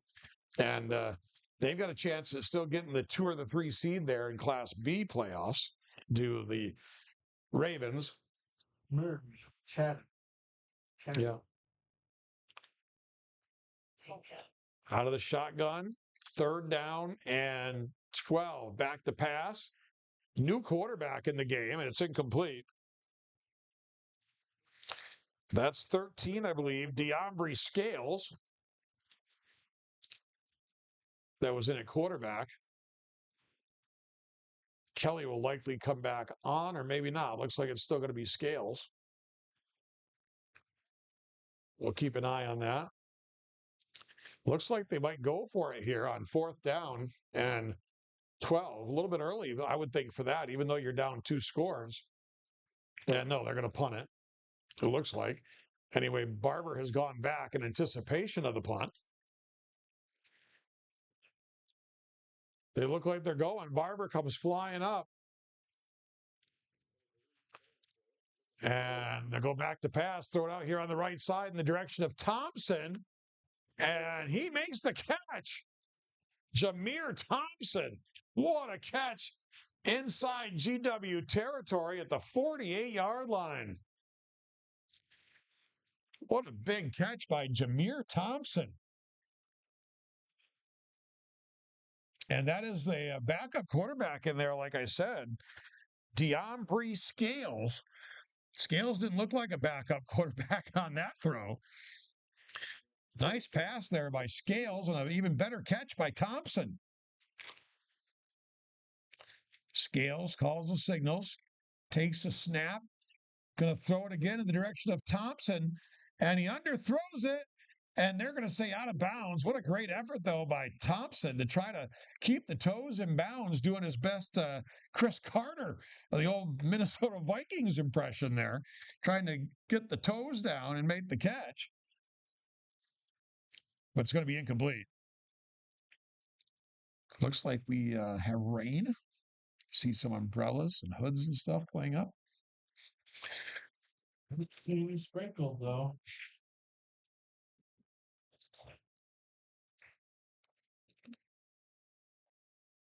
So it's going to be second down and 10 for the Cannoneers. Ball on the 47-yard line of GW. GW leads it 26-12, 6:06 to go in the third quarter. And a whistle. Was it delay a game? Yep. It was delay a game against the Cannoneers. And sometimes that happens. You got a new quarterback in the game and you're trying to get organized. So that's going to cost them 5 yards back to the other side of midfield, and back in there, quarterback's Kelly. Kelly throws underneath. It's incomplete. And it was intended for Santiago. It was Beaver there on defense for GW. So it's going to be third down again here for the Cannoneers. And they went for it on fourth down a while ago in their own territory. And the backup quarterback that was in, DeAndre Scales, threw a perfect pass to Jameer Thompson. Thompson made a great catch. So we'll see what the Cannoneers do here. And with all this passing, the clock stops often, and it's been a pretty long game here tonight. Receiver comes out here to the left side for the Cannoneers. I believe that's Santiago. Trips, 4 receivers, weird formation. And delay a game again on the Cannoneers. And they might have had another penalty they were getting ready to get because they had a little problem with the formation there for sure. And for the Lions. So here we go. Third and a long ways. Back to pass and lots of running room here for, Beaver with the hit. There was a lot of running room there until Brandon Beaver got involved. And we were joking around yesterday with Beaver when we were having him on the show. We had A.J. Landon, or not yesterday, a couple of days ago. We had A.J. Landon on the show. And when Beaver came over, he came over to join us in the middle of the show. Yeah, there it was. I called it. I said it looked like their formation wasn't legal, and there it was. They got called for it. But anyway, Beaver came jogging over on the run from practice, and we were afraid he was going to hit me, AJ, the bench, the camera, because that's the way Beaver plays the game of football. So the penalties decline, so they'll punt it away. I said before when they set that up, that's a weird formation. That can't be legal. And it was illegal. And so Kelly will punt. Low snap. Kelly had some pressure there from Sam Huntington. And it's going to be Barber. Barber looking for running room. Gets it up across the 35 to about the 38 or 39-yard line.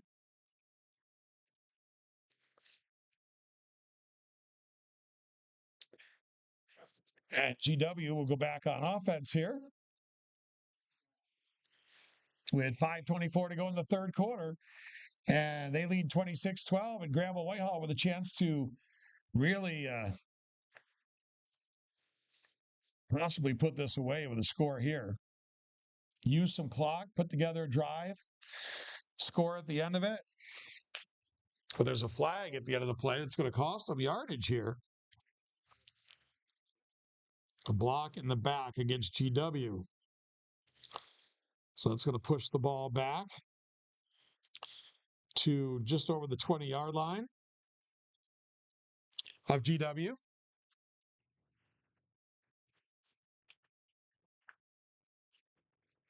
So first down and 10, GW. As I said, up 2 scores. A third one, a score here and make it a 3-score game would just about put it out of reach, especially if they use some clock in the process. Brandon Beaver has turned on the Jets for this team here in the third quarter. A 50-yard touchdown run, a 47-yard touchdown run. He's had some big plays on defense. He had a 27-yard touchdown taken away. He's certainly a contender right now for the Player of the Game award, brought to you by Lake Champlain Coal Company.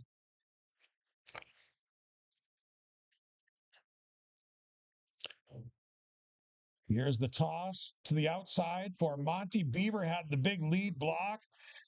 Here's Monty still on his feet, still digging out across the 30 to about the 33-yard line. A.J. Landon was out there leading the way as well as number 71, Ethan Studley. So nice job by Landon and Studley out there after the initial lead block there by Beaver. But there is a flag down.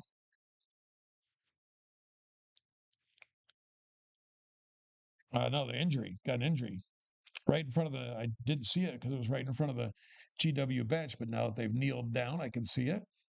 That there's a player down for the Cannoneers.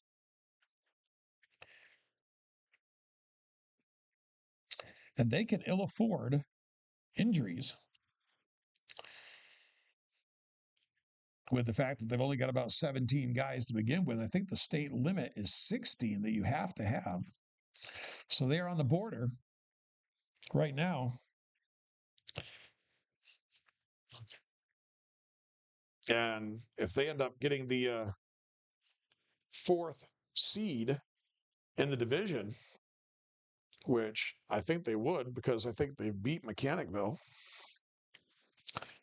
And so there's 5 teams in the division, 4 made the playoffs.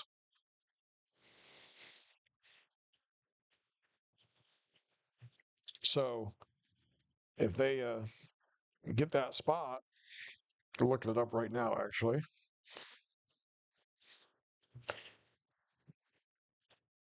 They might be in trouble. They've got a couple of guys over there that didn't dress already tonight. So, yeah, they beat Mechanicville 14-6. So they'd be in a position to be the 4 seed and have the unenviable honor of playing Schuylerville in the opening round of the playoffs. And they've already played them. They played them earlier in the season, obviously, because they're in the same division. While I was searching around, I saw that my New York Knicks are up on the Celtics 64-44, so that makes me happy. Knicks looking to go to 2-0 on the season. So still attending to the injured player here down on the field for the Cannoneers. 5:13 to go in the third quarter. It's been a game that's kind of dragged here tonight.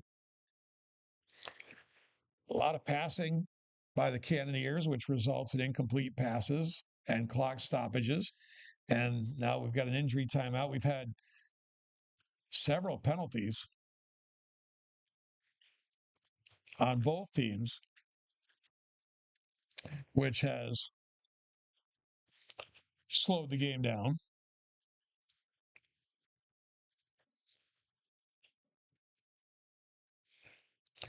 Kind of getting the feeling we might be going to a. Oh, no, he's starting to get up. That's a good sign. I was going to say we might be going to a more lengthy delay, but they have the player in a sitting position now. That's number 56, Giovanni Daisley, who's played very well tonight for the Cannoneers. We've called his name many, many times on defense.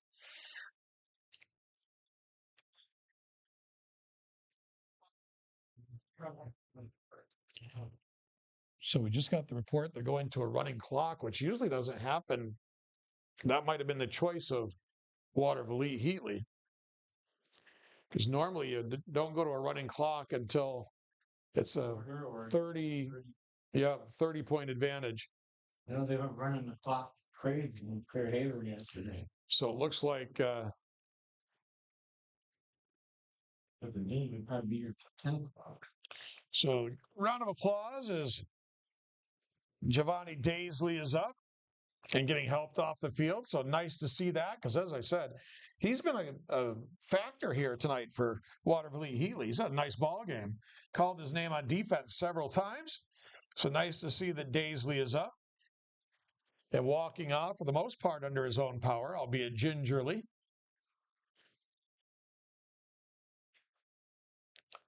So as we were saying, you don't really only go to a running clock and a big blowout game, which this is only a 2-score game, a little over midway through the third quarter. Yeah, Granville-Whitehall. But run the play clock. But that would be, it might be Watervliet's choice, being that they're down on players and just lost a player, and it might be by the choice of the Cannoneers. You got a list double on player. So we're ready to get back to the action here. And it's going to be first down and 10 at the 48-yard line, right near midfield here for GW. 5:13 to go third quarter, 26-12 GW. If they win, they will host. They will be the number 2 seed in Class C East, and they would host the winner of tonight's Johnstown-Hudson game here next weekend. And my understanding is, with Halloween being Friday night, that'll be a Saturday afternoon game potentially, or likely actually. They'll keep it on the ground. Here's Monty to the 45.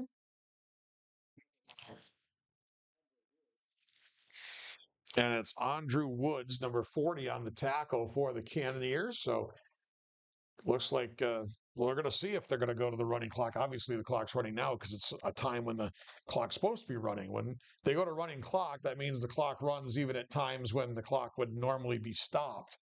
Timeout. Not timeouts. And they're going to keep it on the ground here. Big hole for Monty. And he's down inside the 20.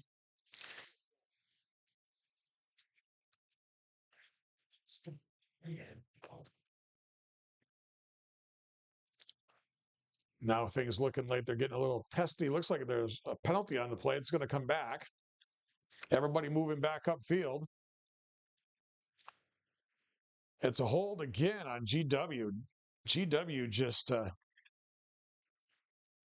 being killed tonight with holding calls. Had a ton of them. They've had a touchdown taken away. It would have been Beaver's third touchdown run of the night on a 27-yard run. That was negated because of a holding call. So a lot of stuff to clean up. This has not been your typical effort by the GW team, even though they're a pretty good position to get the win. Here's Monty. Monty pops outside, but nice tackle at the 40-yard line. Damian Owens on the tackle for the Cannoneers. But a first down run there for Monty. They put the ball down at the 40-yard line. And they're trying to get the attention to keep the clock going as they stopped it there to move the chains. Now, that would be one of the moments where they stop it to move the chains where you would keep it running. Here's Monty up to close to the 35-yard line.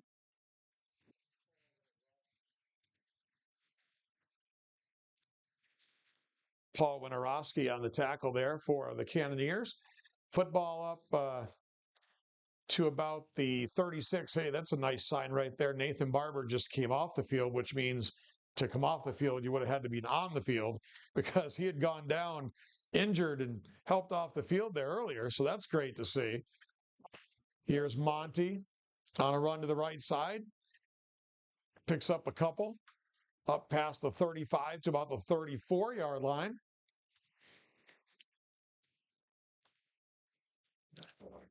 Right now, GW just trying to run clock. We go under 3 minutes to go. Third quarter still. It's been a slow game, as I said. Up to the line of scrimmage. McLaughlin calls the signals, takes the snap, hands off. Here's Beaver. Starts inside, breaks a tackle. Beaver, is he going to do it again? Breaks another tackle and gets hauled down near the 5-yard line. Another big run from Brandon Beaver.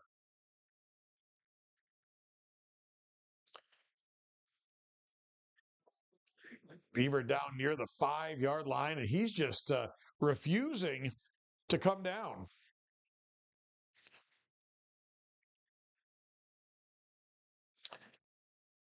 So the ball down about the 5, just inside the 5 at the 4.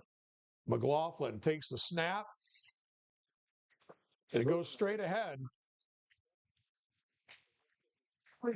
And it's in the end zone for the touchdown. And so that's going to extend the lead to 32-12.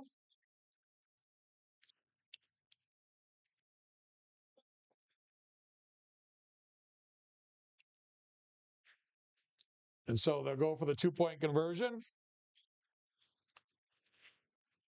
Beaver, the fullback, Monty, the tailback. They'll go back to pass. Throw in the corner, looking for McClellan. And he goes down, looking to get it to Jackson McCullen. And it's an incomplete pass, but with the clock running, 1:07 to go here, it's another Indulge Pizza touchdown for GW. And so we want to tell you about our touchdown sponsor, Indulge Pizza. Game day or any day, dinner solved at Indulge Pizza. Your place for pizza, wings, subs, salads, and so much more. Something for everyone. Dine in, take out, or get delivery with DoorDash. Call 518-345-5300. Open Thursday through Monday. Find them online or on Facebook for more details. That's Indulge Pizza of Granville, or Granville-Whitehall touchdown sponsor.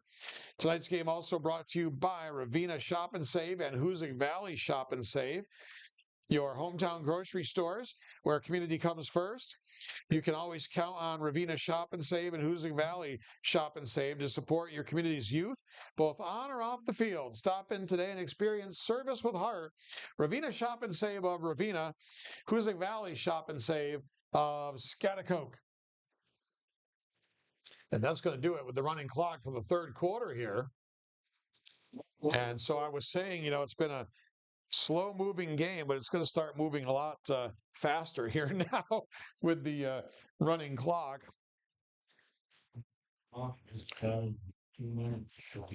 So they've got it reset. Switch sides. And they'll switch sides for the kickoff to start the fourth. 32-12 GW. And they were in a little bit of trouble at halftime, battling for that second seed and that home field advantage next week in the first round of the Class C playoffs, in a 12-12 tie. But Brandon Beaver helped his team flick the switch. He went from 50 yards out on the first play of the third quarter, added a 47-yard touchdown run. And now all of a sudden it's 32-12. Here's the return kickoff by Beaver.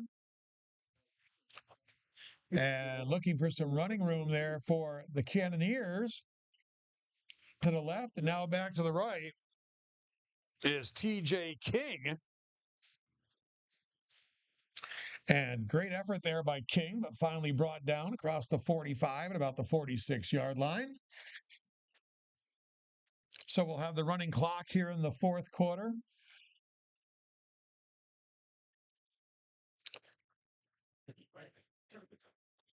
As I said, usually it's a 30-point game required, which it's not, but it looked like maybe Watervliet, with a thin roster and then taking a couple injuries, said, hey, let's just keep it moving here in the fourth quarter.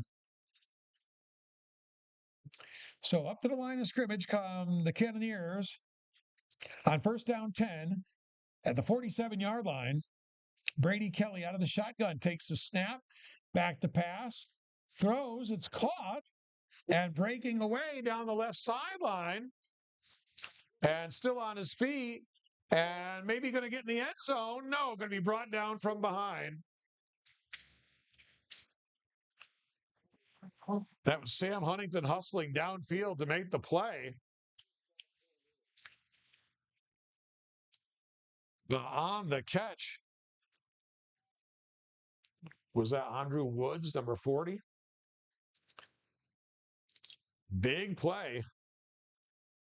Maybe the Cannoneers wish they didn't have the running time here. I think it was TJ King there. They're going to keep it on the ground. Loss of yardage here, and there's Beaver.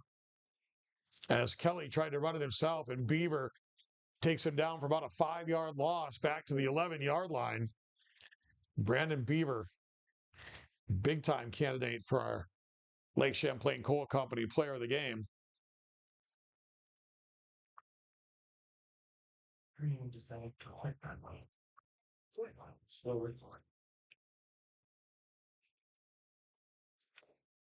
So it's going to be second down at the 9.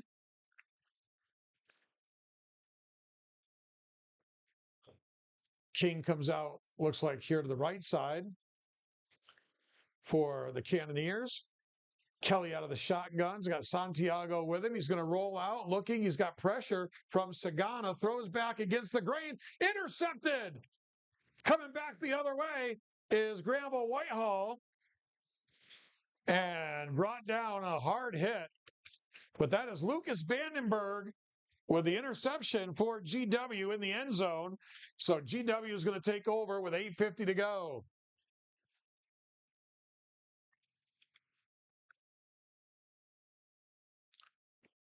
So Vandenberg picks it off in the end zone and back to the 40-yard line. First down and 10 for GW.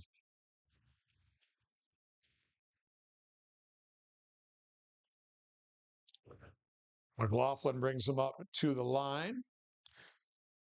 Calls the signals, takes the snap, toss right side, Monty. Monty looks to get outside, got some room, 50, 45, down the sideline, gets a huge block downfield. And he gets brought down inside the 10-yard line. And there's a flag down.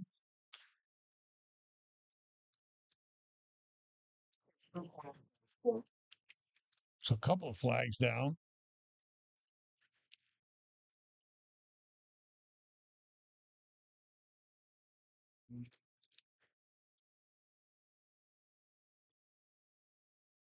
So we'll see what the flags are about. It's coming back, no doubt about that. As everybody's moved back upfield.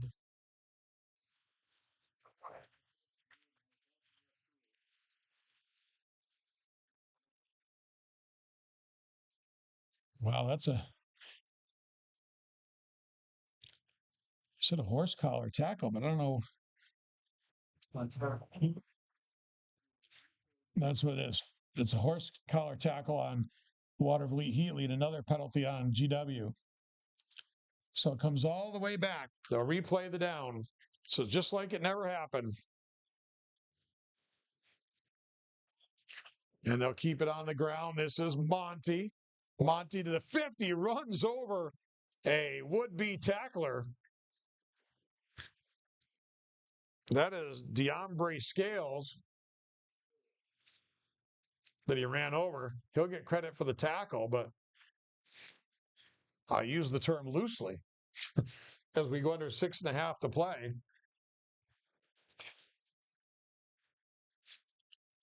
But it's going to be a first down inside Watervliet Heatley territory at the 48-yard line. Here's Beaver straight ahead, breaks a tackle, gets up to about the 41 or 42-yard line.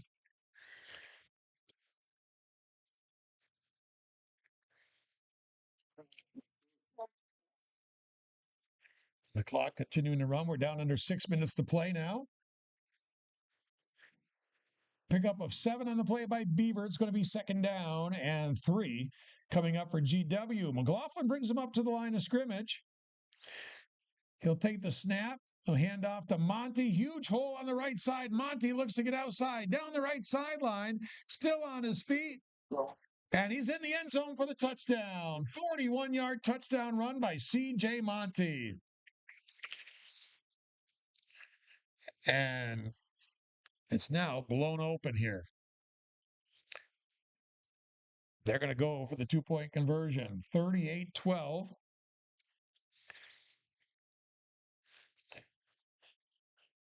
So big touchdown runs here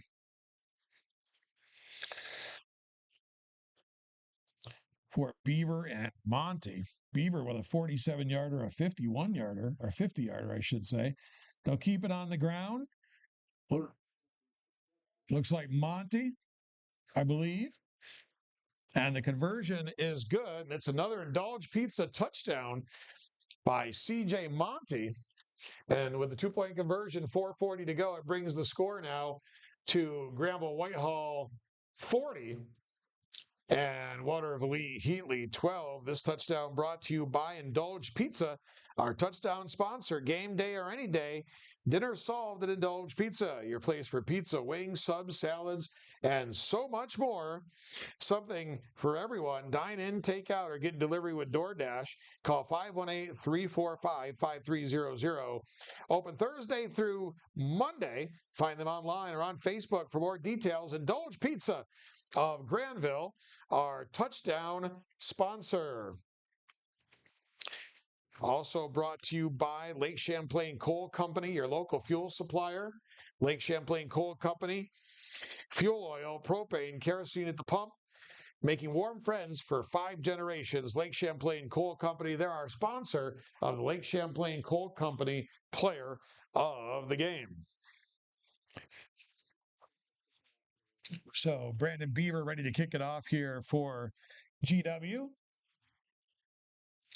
And he has been huge in this game because it was 12-12 at the half, and Beaver broke out a 50-yard touchdown run on the first play of the third quarter, and a 47-yard run after that. And suddenly it's a 2-score game, and now it's 40-12. So a lot of credit by Beaver there of lighting the fire underneath GW. 3 minutes to go in the ball game, and Granville-Whitehall is going to go to the playoffs for the second straight year as a program. They're going to have a home game for the second straight year as a program. And you got to give their kids, their coaching staff, everybody just so much credit as they have, really after a slow start with this merger, they went through some coaching changes, and now they're ready to have home games for the second straight year in the playoffs. A number 2 seed once again, and just they really turned the corner here with this merged program. Little throw it into the flat here. That's Jameer Thompson. He's going to be dragged down from behind. Nice tackle there by A.J. Landon, I thought. No, Jordan Covette there said, I saw the pink socks. Yeah. How dare they confuse me with more than one person with pink socks on. So the tackle by Covette. Timeout called. We've got all our sponsors in here. So GW is going to be home next week in the playoffs. And if we can get a score on Hudson and Johnstown, we would let you know how that's going. So there they go, walking off for the last time, the Granville-Whitehall seniors here. And it won't be for the last time, but last time in a regular season game, because they will be here next weekend. And my understanding is that game's likely going to be Saturday, not on Halloween night. So both of us working, trying to get a score on Hudson and Johnstown here. Nothing up yet that I see on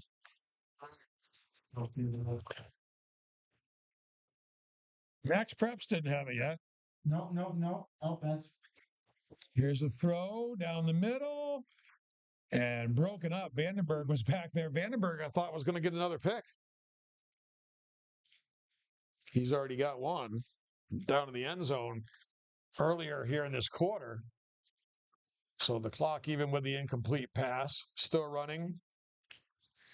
Christian Morey, number 53, is out there replacing A.J. Landon here.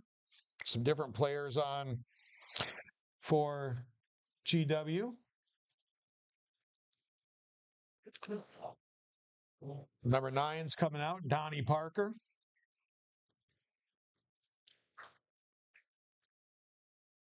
Clock going down to a minute to go. Trips on the right side for the Cannoneers. They will throw for Thompson, and another spectacular grab by Jameer Thompson.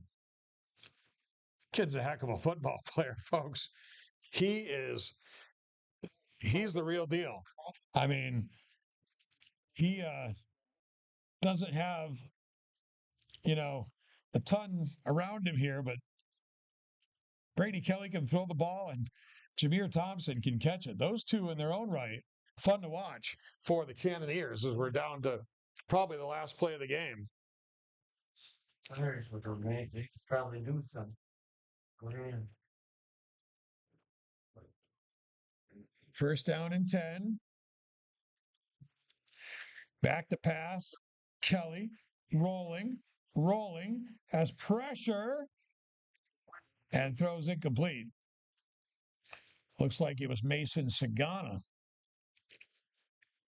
that put some of the pressure on there.